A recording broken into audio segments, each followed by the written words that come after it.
수강생 여러분 안녕하십니까? 자, 민사특별법 줄여서 집합권법이라 부르는데 한 문제 나와요. 근데 너무 양이 많아요. 이 집합권법은 법조 66개 조문이에요.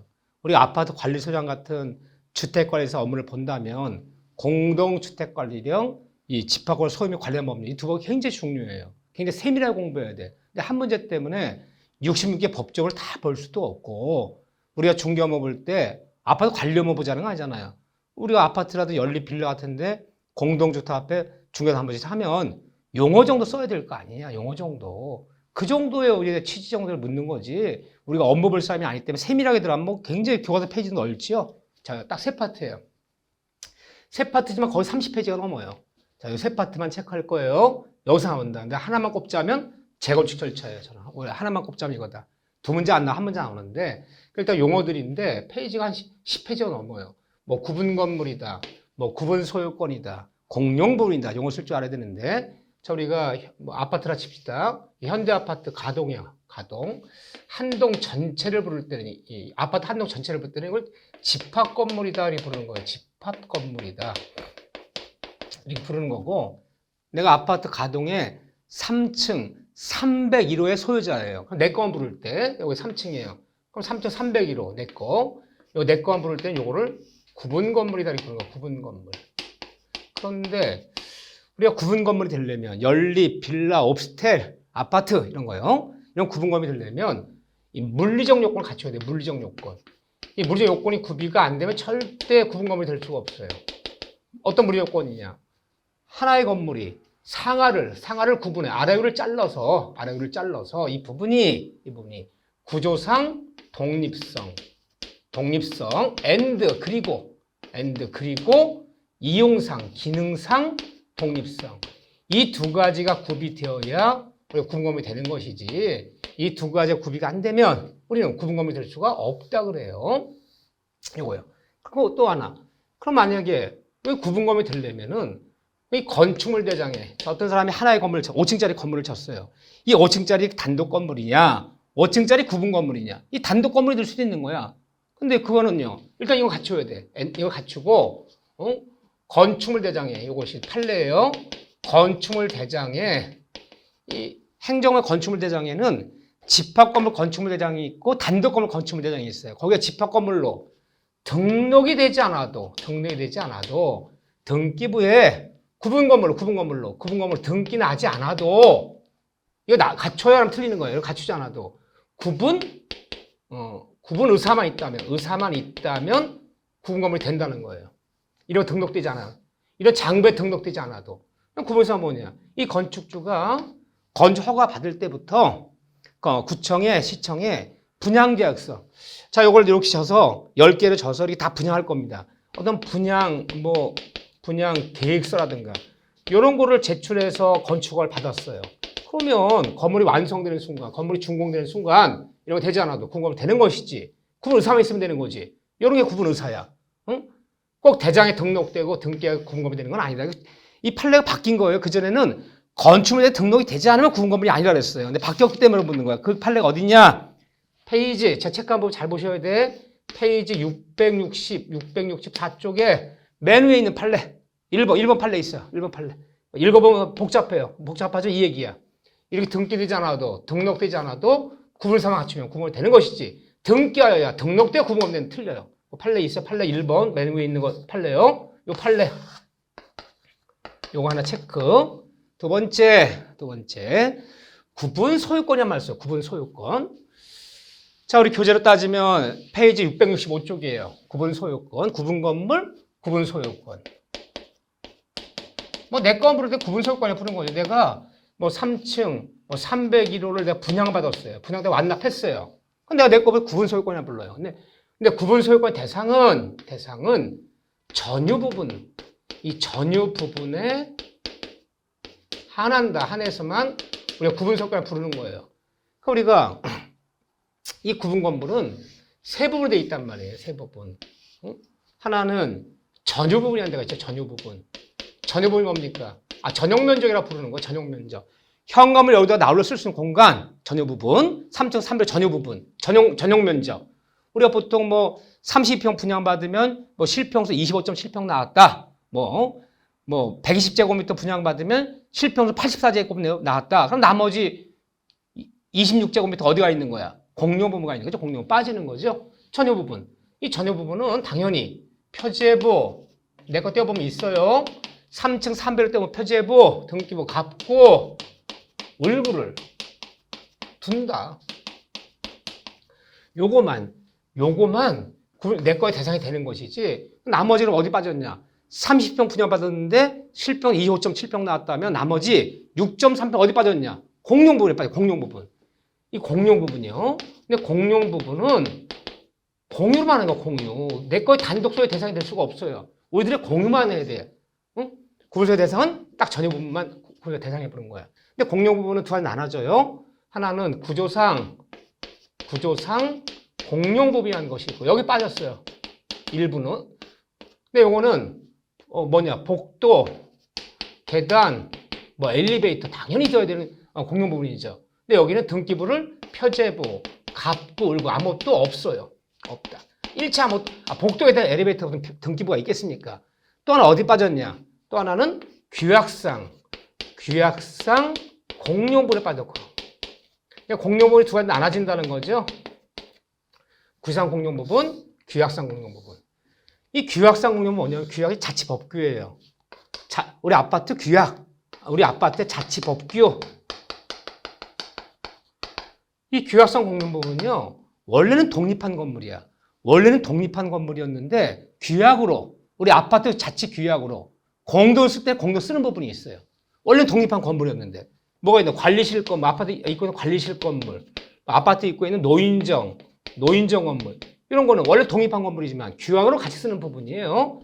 규약상 공용 부분은 이거는 뭐가 있냐? 표제분이 있어요. 표제분은 둔다. 기억하셔야 돼. 다만 여기도 이 갑구 을부는 없어요. 갑구 을부라는 건 없어요. 하지만 표제분이 있어요.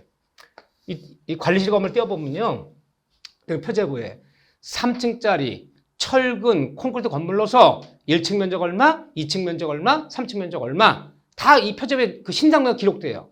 다만 표제부 두고 표제부에는 규약상 공유 취지를 기재한다.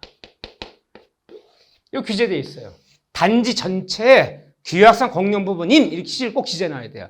하지만 표제부는 있지만 여기는 갑굴구는 없어요. 구상 공용 부분은요, 복도에 대비해서 아무것도 없어요. 이건 표제부는 둔다. 그런데 중요한 얘기가 뭐냐? 이 공용 부분은 아파트 구분 소유자들의 공유로만 해야지. 공유로 하기 때문에 이거 뭐라 보냐? 처분의 일체성. 둘 중에 하나만 절대로 분리 처분할 수가 없게. 절대로 안 돼요. 절대로. 처분의 일체 절대로 안 되는 거예요. 절대로. 무슨 말이냐? 자, 내가 30평 분양받았는데 7평 25.7평 나왔어요.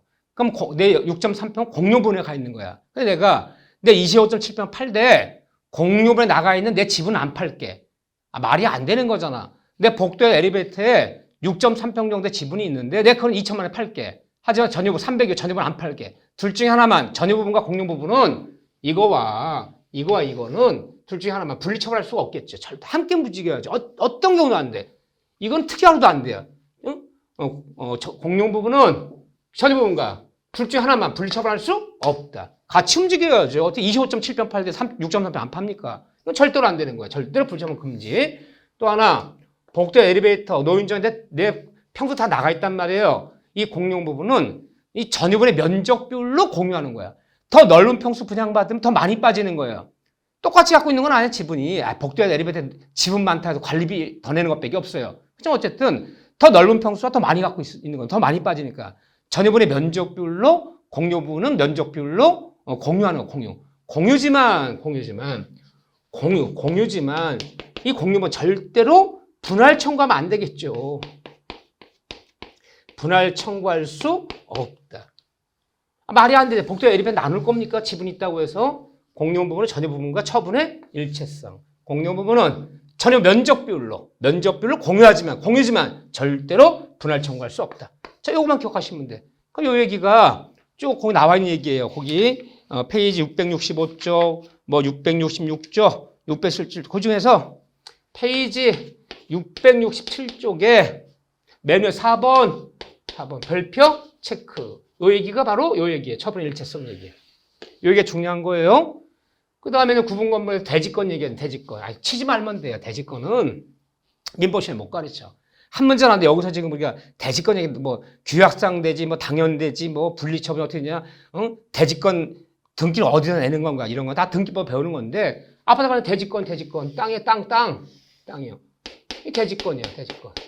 근데 대지권도요. 이 전유분의 면적 비율로 이 대지권도 전유분의 면적 비율로 이 대지 지분을 갖고 있는 거예요. 똑같이 갖고 있는 건 아니야. 원칙이요. 더 넓은 평수 분양받으면 땅값 더 내야 돼. 우리가 그래서 대지권 등기 보면 주공아파트 뭐 재건축한다 때 덜 넓은 평수가 더 대지분 더 많잖아요. 대지분 더 많으니까 더 비싸지. 더 이게요. 전혀 면적 비율로 이 대지권도 공유하는 거예요. 지분 비율로. 다 지분이 있단 말이에요. 지분 비율로 공유해요. 공유하지만 대지권도 땅이요. 땅. 대지권도 이 전유부분과 301호와 전유부분과 분리처분을 금지하는 거죠. 이게 원칙이에요. 대지권은 분리처분할 수 없어요. 내가 301호 팔면 300원 대지 지분도 함께 넘겨줘야지. 너한테 301호 팔 때 대지 지분 안 넘기기로 하자. 내가 대지 지분이 있는데 그 아파트 등기 때보면 대지 지분이 다 나와 있어. 몇 제곱미터인지. 내가 대지 지분을 팔지만 내 301호 안 팔게. 둘 중에 하나만 전유부분과 대지 지분은 대지권은 분리처분할 수 없어요. 분리처분 금지 원칙만 그래요. 원칙만. 근데 이거는요. 대지권 땅이요. 땅 대지권은 규약으로 달리 정하면 분리처분이 가능하다는 거예요. 이게 이제 규약상 대지라는 게 있는데 거기까지 설명 안 드릴게요. 어쨌든 공용부분이란 말은 건물에 쓰는 용어예요. 복도, 계단, 엘리베이터, 노인정, 관리실. 땅을 가지고 토지 땅을 가지고 공용부분이라 부르잖아요. 대지권이라 부를지언정 공용부분이라는 용어는 건물에만 쓰는 거고.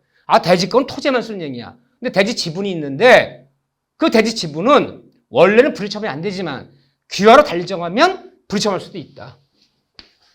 하지만 이것도 공유지만 이 면적별로 공유하는 거에 이거 지분 다 있어요. 공유지만 뭐는 안 된다. 분할 청구는 안 된다 그래야죠.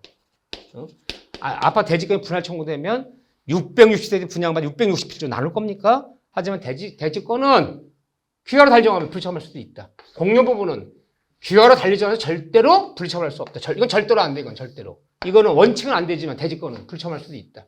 자, 이 얘기가 어디 나와 있느냐? 이 얘기만 딱 요거 체크할 줄 알면 돼요. 다른 거 볼 필요도 없어요. 어디냐면 우리 교재 따지면 페이지 669쪽. 669쪽에 보면 니은번 있어요. 핵심 판례입니다. 니은번. 체크. 대지권은 원래는 전유 부분과 분리처분할 수 대지 지분을 분리처분할 수 없지만 규약 달리 정하면 분리처분할 수도 있다는 거. 그거 하나만 딱 체크하시면 돼요. 자, 그런 다음에 어디가 중요하냐. 이렇게 잡다해. 제가 체크하는 부분만 보셔야 돼. 이거 뭐 우리가 아파트 관리소장 할 거 아니기 때문에 한 문제 때문에 우리가 이거를 몇 시간 투자할 수는 없어요. 딱 체크하는 부분. 자, 그 다음에 중요한 부분이 어디냐면 페이지 671페이지에 보면 이 복도 엘리베이터 노인정 같은 이 공용 부분에 관한 권리 의무. 여기다가 제목에다가 제목이 있네요. 공용 권리 의무 별표를 2개를 치세요. 이게 비교적 중요해요. 그럼 복도 엘리베이터 전유 부분이야. 내가 내 마음대로 쓰면 되는 거지만 공용은 어떻게 될 것이냐. 첫째, 자 1번에 보면 공용 부분의 사용. 복도 엘리베이터 노인정 관리 사용은 누구든지 용도에 따라 누구든지 평등하게 사용하는 거다. 이거 아무것도 아니라 몇 번 나왔던 속이는 지문이에요. 공용의 사용은 그 용도에 따라 누구든지 평등하게지. 용도에 따라 자기 필요에 따라 그러면 안 돼요. 노인정은 노인만 오시는 거야. 우리 노인 없다 아이들 보내면 안 돼. 우리 아빠는 대지권에 테니스장이 있어. 테니스장에 테니스를 치는 거지. 나 배드민턴 치려고 그래. 안 되는 거야. 내 맘대로 쓰는 게 아니야. 그 용도에 따라 또 평등하게지. 이것만은 지분 비율로 그러면 안 돼요. 사용만은 지분 비율이 아니에요. 그러면 우리 아파트가 한 동인데 25평짜리가 있고 44평짜리가 있으면 44평짜리 엘리베이터 2번 탈 때 25평 한 번 타라는 겁니까? 그럼 더 넓은 평수를 갖고 있는 노인네가 노인정에 지분이 더 많은 거예요. 대지 지분이. 그러면 더 넓은 평수 한다고 노인정에서 자기는 다리 뻗고 저 지분 작은 사람은 다리 오므려야 되냐? 그건 아니잖아요. 누구든지 공의 사용은 지분 비율로 만들고 이것만은 평등하게. 그 용도에 따라 이거 조심하세요. 자기 필요에 따라 틀리는 거야. 다른 거 안 그래. 의무 부담은 관리비도 어떻게 내요? 평당. 평수비로 내잖아. 의결권이요. 야, 재건축 의결하자. 그거 면적 똑같이 갖고 있는 거 아니에요. 의결권도 면적 비율로. 다 모든 면적 비율이야. 수익의 배분도 면적 비율로. 지분 비율, 대지 지분도 면적 비율로. 다 면적 비율이야. 다 지분 비율이야. 지분 비율. 근데 사용만은 평등하게. 꼭 하셔야 돼. 또 하나, 그 쭉 밑에 내리면 디귿이야. 디귿 체크. 요게 바뀐 거예요. 그전에 없었던 건데. 자, 보면 파란 글씨 써져 있어요. 맨 밑에. 맨 하단에 보면. 자, 이 권리 변동이 있는 공유 변경. 건물의 노후와 억제 또는 기능 향상 등을 위한 것으로 구분 소유권 및 대지 사용권 범위내 내용의 변동을 일으키는 공용분의 변경. 이 공용분을 뭐 바꾸려고 그래요. 뭐 노인정을 뭐 분여회로 또는 뭐 관리실의 일부를 잘라서 뭐 애들 우리 큰 아파트 단지야. 애들 공부하는 독서실로. 이 공용은 변경이야. 공용 변경에 관해서는 여기 그전에는 4분의 3이라 그랬어요. 근데 4분의 3이 아니라 바뀌기 전 건 필요 없고요. 5분의 4에 찬성이 있어야 된다. 5분의 4로 바꿔라. 정족수가 얼마라고요? 이거 바뀐 거기 때문에 중요한 공용의 변경은 4분의 3이 아니라 이제 5분의 4. 이거 기억하세요. 바뀌기 전, 그전엔 예전 보면 4분의 3이라 그랬어요, 이게. 근데 이거는 5분의 4. 80% 찬성으로. 그래서 의결권 및 면적에 5분의 4 찬성이 있어야지 바꿀 수 있다. 그거 하나만 체크. 바뀐 부분이니까. 그 다음에 관리비. 관리비 같은 거 다 뭐 평당 비율, 지분 비율로 내는 거죠. 평수 비율로 내잖아요. 지분 비율. 다 똑같이 내는 거 아니에요? 관리비, 의무 부담, 뭐 등등도 다 좋아요. 그런데 뭐 부담, 우리 교재로 따지면 673쪽에 있어요. 673쪽에 2번에 보면 공유물의 부담, 수익은 다 뭐예요? 지분 비율로, 평수 비율로 다 관리비 내고 뭐 특별소 충당금도 수선 수리비도 평당 비율로 내잖아요. 평당 얼마씩 내라 그러잖아요. 뭐든지 다 똑같은 건 아니야. 다 지분 비율이야. 그런데 여기 진짜 중요한 게 뭐냐? 여기요. 모든 지분 비율인데 그 3번에 보면요. 한마디로 체납관리비예요. 체납관리비. 이거 제일 중요하죠. 이건 별표 쳐놓으셔야 돼. 어디냐? 673쪽 맨 밑에 하단 3번부터 시작해서 물론 18조 법조문 집합금을 18조 맨 하단에 있어요. 여기부터 다음 페이지 674쪽의 상단부요. 여기부터 18조 673조 맨 밑에 하단부터 674페이지 상단부에 있는 체납관리비. 관리비, 체납관리비. 어떻게 되는 거냐? 체납관리비는 특별 승계인에게도 무조건 승계된다. 이거 강행규정이에요, 강행규정. 무슨 말이냐. 전 아파트 소유자가 집 팔고 이사 갔어요. 전 아파트 구분소유 301호가 경매당해서 경락자 나타났어요. 소유자 바뀌는 거예요. 근데 관리비를 안 냈어요. 무조건 승계받아야 돼. 누가? 그 아파트의 매수인이 그 아파트 경락자가 무조건 밀린 체납관리비 다 승계받아야 돼. 이거 이유가 없어요. 강경이야. 근데 승계받지만 공용 부분, 이 공용 부분에 체납관리비만 승계하는 거예요. 관리비만 무조건 내줘야 돼요. 내가 새로운 신소유자가. 그렇지만 전유 부분이요. 얘가 가스비 안 내고 급탕비 그 급탕비라 그러나? 그 난방비요. 전기비 안 내고. 이상한 거. 전유 부분에 체납관리비까지 승계하는 거 아니에요. 공동관리비만 승계, 공동관리비만. 판례는 이렇게 얘기해요. 그런데 실제 현실에서는요. 관리단은요. 이것도 다 받아버려. 이것도 새로운 사유 안 내면 이사를 못하게 해요. 근데 어쨌든 법은 모든 체납관리비가 아니라 공유의 체납관리비만 승계한다. 또 이때 승계하더라도 전유 체납 승계하지 않아요. 연체료까지. 그 연체료까지 승계하는 것은 아니다. 연체료까지는 못 받아요. 또 이게 이제 전매되고 또 다시 전전매됐어. 그러면 이 관리단은요. 얘한테 받을 수도 있고 얘한테 받을 수도 있고 이 중첩적으로 다 계속 승계하는 거야. 계속. 새로운 얘가 또 안 내네. 전매자가 또 안 내고 또 팔고 왔어요. 그럼 또 얘한테 받을 수 있어요. 이 중첩적으로 끝까지 승계된다. 그래서 연체가 승계하는 거 아니다. 전매 체납을 승계하는 거야. 공유만 체납하면 승계하는 것이다. 또 중첩적으로 전전매도했을 때 뭐 을에서 병으로 뭐 정으로 넘어갔을 때 예건 다 받을 수 있어요. 이거 다 받을 수 있다. 중첩적으로 승계한다. 그거 하나만 체크. 하나 체크. 자, 그런 다음에 어딜 볼 것이냐. 다른 거 볼 수가 없고요. 관리조직 680페이지예요. 관리조직. 요거는 용어도 관리단이 뭔지, 관리인이 뭔지, 관리은행이 뭔지 요 정도는 아셔야 돼요. 여기서 안 나오면 우리는 못 맞히는 거예요. 여기서 확률이 80% 이상이지만 틀리다 내면요. 아니 한 문제 때문에 66개 법조문인데 교과서 페이지 40페이지 넘는데 이거 간단히 놓은 거야. 여기서 안 나오고 이상한 데 나오면 우리가 뭐 아파트 관리 설정하려고 자세히 공부하는 사람들 아니다. 한 법을 자세히 공부하지 않기 때문에 그건 뭐 누구든 다 틀리는 대충 찍는 거야. 그렇지만 별일이 없다면 여기 벗어나지 않을 거다. 응? 이거 이상 내버리면 출제원이 이상한 놈이야. 아, 중견 보는 사람들한테 용어 정도 쓸 줄 알지 않은 거지. 우리 아파트 관리업무 볼 겁니까? 세세히 물으면 틀려내는 거지. 자, 그렇진 않아요. 자, 용어 중에 이제 관리 조직인데 관리단이 있어요. 관리단. 이 관리단을 우리가 보통 입주 대표회, 동대표회 이런 거 관리단이라 불러요. 근데 관리단은 설립 절차를 밟아야만 돼. 절차를 밟지 않아도 당연 성립. 그러면 회의 열어서 뭐 동대표장 뽑고 감사 뽑고 누구 뽑아야지 뭐 되는 거 아니에요. 그냥 아빠 잔금 치는 날 자동으로 관리단이 되는 거야. 설립 절차 밟지 총회를 열지 않아도 자동으로 성립한다. 그런데 이 관리단 반드시 필수 기간이에요. 필수. 반드시 두어야 돼요. 반드시. 둘 수도 있다. 반드시 있어야 돼요. 모든 집합 건물은 연립이건 빌라건 아파트건 무조건 관리단이 무조건 있어야 되는 거야. 필수 기간. 그런데 이 관리단은 구분 소유자 전원으로 구성되는 거예요. 근데 관리단은 여기서 의결권이 있는 거예요. 뭐 재건축을 하고 뭐 리모델링을 하고 의결권이 이 사람들은 갖는 거야. 구분소유자지. 구분소유자한 점유자들은 점유자가 누굽니까? 한마디로 임차인들, 세입자, 전세권자 이런 사람들은 관리단이 될 수가 없어요. 관리단 총회가 열리는데 총회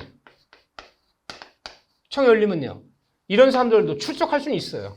출석해서 의견을 개진권. 내 의견 나 세입자죠. 의견 얘기해 보겠습니다. 이 개진권은 있어요. 하지만 뭐가 없냐? 의결권이 없어요. 찬반을 논할 때 손들면 안 돼요. 하지만 참석권은 있어요. 저런 거 생깁니다. 그러면 이 관리단 성질이 뭐냐? 성격. 대형 판례가 하나 있어요. 입주 대표회, 동대표회 관리 성격은 우리 민법에 권리 능력 없는 사단으로 본다. 종종, 문중, 교회 사찰, 법인 늦게 안 난 단체. 이런 단체, 재산관계, 우리 관리비 많이 걷잖아요. 뭐 특별수당충당금, 또 뭐 주말 장터 열어서 뭐 이렇게 장사꾼들한테 일주일에 얼마 걷잖아요. 재산이 있단 말이야. 권리 없는 이 관리단의 재산관계는 총유로 한다. 꼭 기억하셔요. 여기 교재 이게 없어요. 개인의 목은 없어. 우리 전체 재산 n분의 1로 나누자는 말을 못해. 우리 200세대니까 지금 남는 돈이 3천만 원 남았으니까 200분의 1로 나누자. 총유는 지분이 없기 때문에 분할 청구할 수 없잖아요. 관리단의 법적 성격은 권리 사단부터 재산관계는 총유로 한다. 이렇게 보시면 돼. 그 다음에 관리인이 있어요. 관리단, 관리인. 물론 여기는 가입 탈퇴가 강제되는 거예요. 내가 그 아파트 사면 자동으로 가입되는 거고요. 나 소유자인데 안 나가, 나 탈퇴야. 인간들 아주 꼴보기 싫어. 탈퇴해서 집 팔고 나가야지 탈퇴되는 거야. 가입 탈퇴가 무조건 강제된다. 자동으로 당연 성립하는 단체다. 반드시 있어야 된다. 반드시. 구분 소유자 전원 구성된다. 총유 관계로 본다. 요 얘기고. 관리인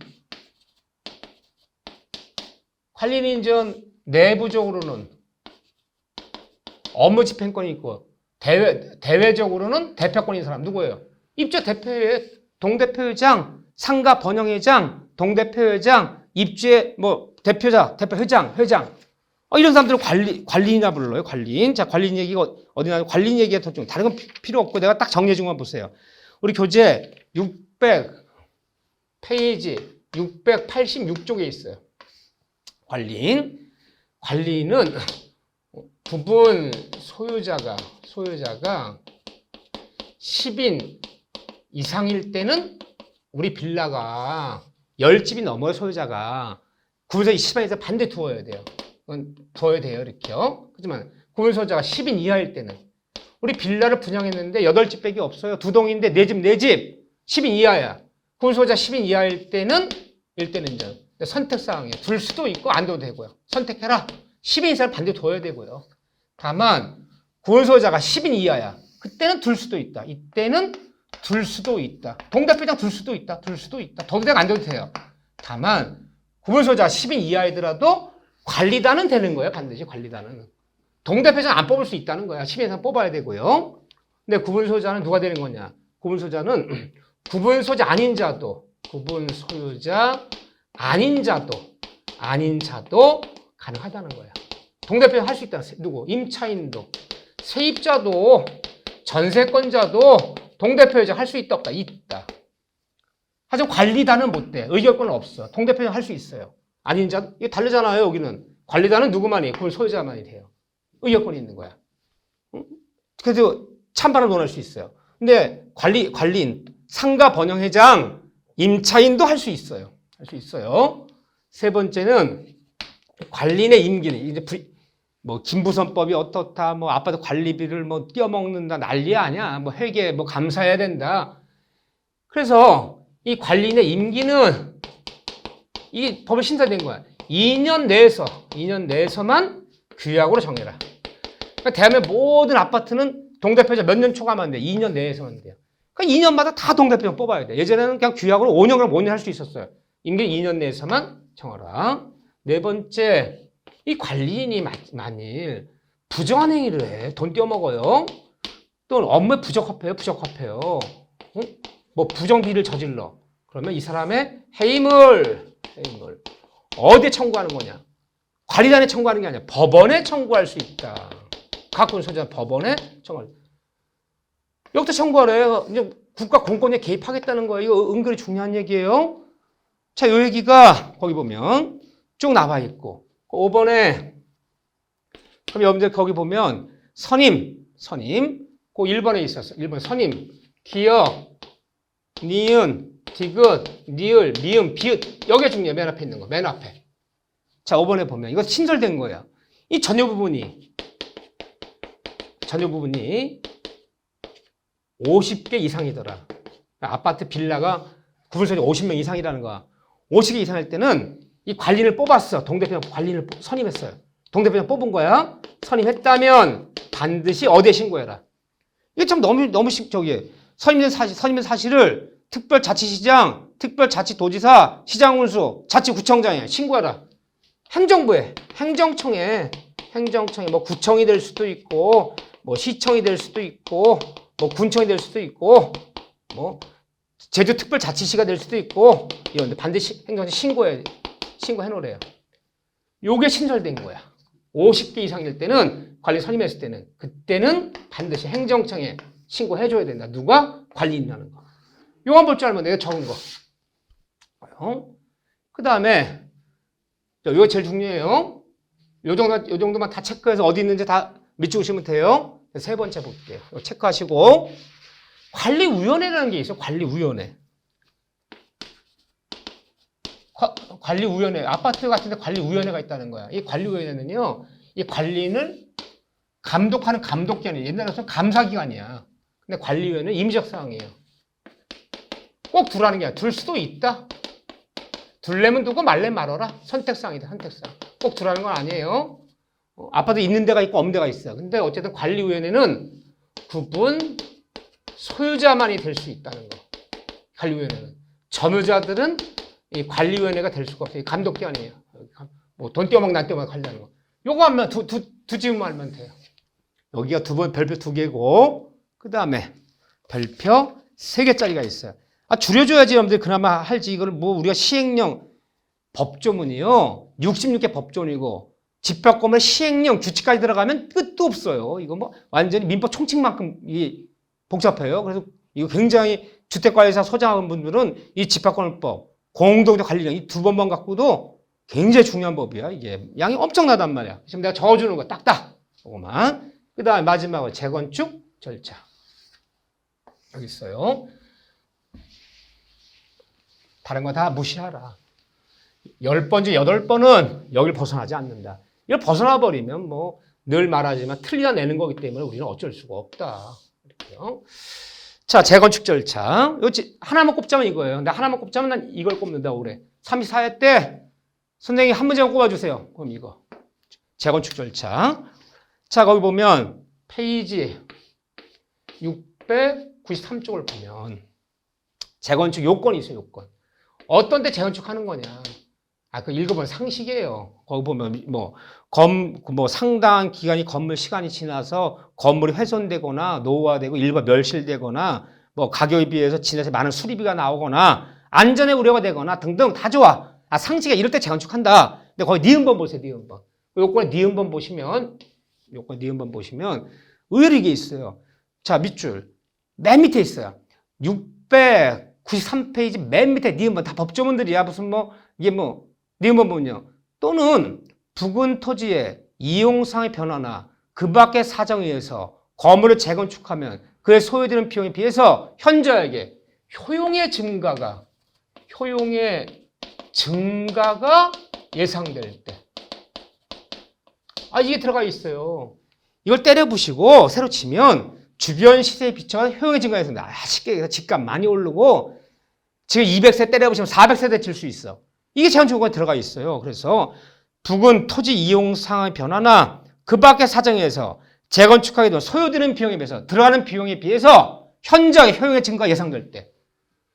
이게 재건축 사에 들어가 있다는 거. 자, 여기 판례를 소개할게요. 대원 판례는 그러면 재건축할 때 주거용 집합 건물을 아파트를 때려 부시고 주거용이 아닌 영업용으로 상업용 오피스텔이라든가 이런 상업용으로 재건축하는 것도 허용되느냐? 허용된다.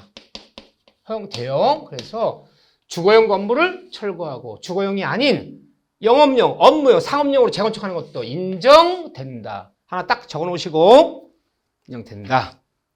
그 다음에 절차. 그럼 재건축할 때는 부분, 소유자 밑 잘 보세요. 밑이 엔드 그리고 의결권 각 5분의4의 정족소에 찬성이 있어야 돼요. 80%예요.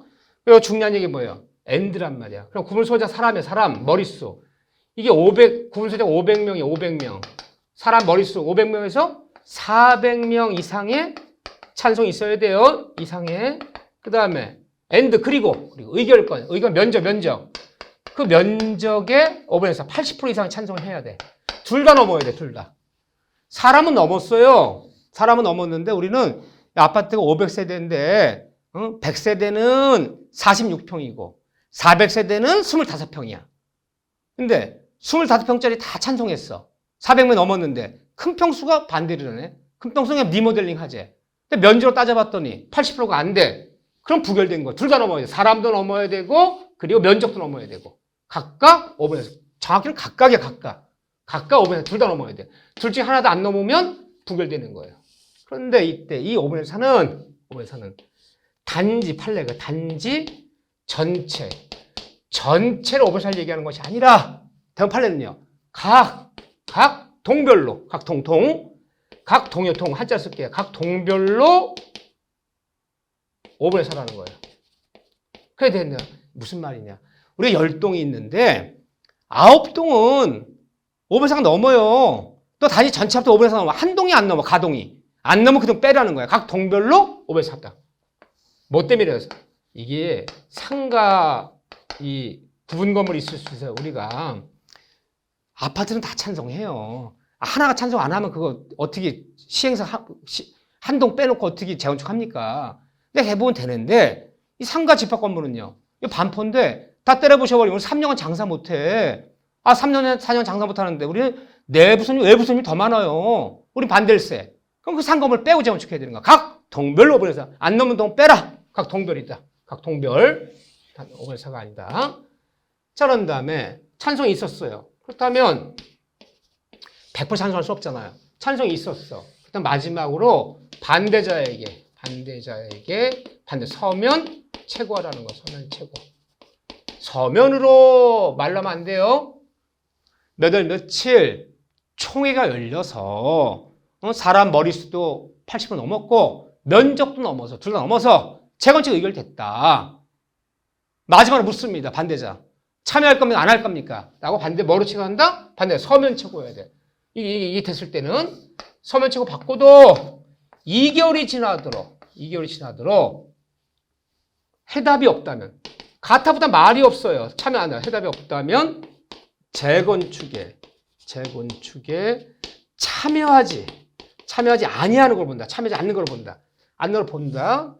2개월 내 몇 개월? 2개월. 날짜 외워두셔야 돼. 대답이 없다면 재건축에 참여한 걸로 본다가 아니야. 재건축에 참여하지 않는 걸 본다. 그러고 나서 다시 아는 걸 보기 때문에 다시 2개월 내 2개월 지나면 안 돼요. 2개월 내 구분 소유권 및 아파트 305 소유권 및 대지 사용권을 대지 지분을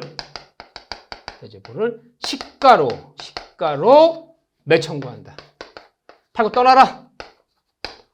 이 누가 매청구예요? 2개월 지나면 안 돼. 2개월 내 해야 돼. 매청구는 2개월 지나면 매청구 못 해요. 날짜 지켜야 돼. 강의규정. 절대 지켜. 2개월 내 대답이 없으면 참여하자는 거 보고 다시 2개월 지나면 안 된다. 구분 소유권 305 및 대지 지분을 시가로 매청구한다. 누가? 작은 조합이 할 수도 있고 시행사가 할 수도 있고 시공사가 할 수도 있고 다른 구분 소유자가 할 수도 있고 그건 말리지 않아. 누가든 2개월 지나면 안 돼. 2개월 내 시가로 매청구하면 그럼 팔고 떠나야 돼요. 시가 얼마냐? 이제 쌈 나겠죠. 요거 중요해요. 판례가 얼마 매청구한 2개월 내 반대했으니까 이제 참여 안 돼. 그래야지만 때려부시고 재건축 할 거 아니에요. 시가 매청구하는데 2개월 내에. 그런데 시가 얼마냐? 이게 중요해요.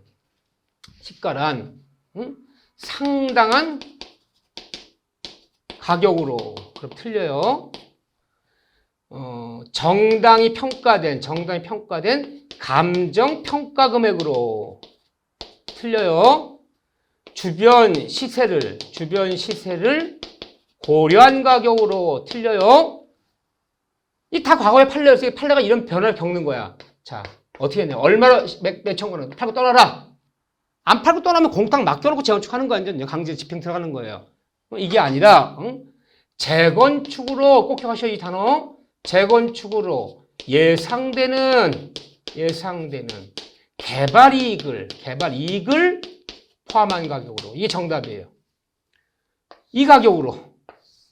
요거 기억하세요. 교과서에 있든 없든 얼마를 매청구하는 거냐. 시가가 얼마냐. 시가가 판례가 재건축 예상되는 개발 이익을 포함한 가격으로 매청구하면 팔고 떠나야 돼. 안 팔면 이거 공탁 맡겨놓고 물론 법원이 결정해 주겠지. 싸면 얻으면 공탁 맡겨놓고 강제 집행하는 거야. 강제 집행하고 저 들어가야죠. 반드시 2개월 내 매청구해라. 여기까지만 기억하고 다른 거 기억하지 마셔. 여기까지만. 굉장히 한 문제부터 하면 이거예요. 여기까지. 이게 무슨 논리가 아니니까. 그래서 제가 판례까지도 다 소개를 해드리면서 했어요. 이렇게. 다른 건 볼 필요 없다. 봐도 몰라 뭔 소리인지. 여기까지 잘 정리 부탁드립니다. 자, 여러분들 수고하셨습니다.